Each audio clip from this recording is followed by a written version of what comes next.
waxaa intaas dheer shisheeye kalkaal dad baa waxay moodeen haddii ay shisheeye isu dhiibaan dalkan inay badbaadinayaan war shisheeye iyo annagu waxaan leenahay dana isgeli kara laakiin uma noqon karno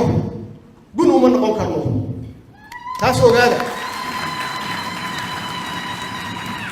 waxaa naga dhexayn kara ixtiraam waxaa naga dhexayn kara sharaf waxaa naga dhexayn kara wada shaqayn laakiin nin ka sarreeya ma jiro cidna u hoos fariisan mayno ama uma daba fariisanayno shisheeye uma daba fariisanayno sidaan dalkan horumarkiisa uga shaqayn lahayn waa wax annaga lagu xiran waa wax Soomaali ay ka go'an tahay si kasta ha noqoto meel kasta hawsha naga gasho waxay ku dhamaanaysaa wax annagu aan leenahay oo aan ka xaajoonno oo dhexdeena aan ka dhamaysano marna isu dhiibi mayno shisheeye taas meel ku qoran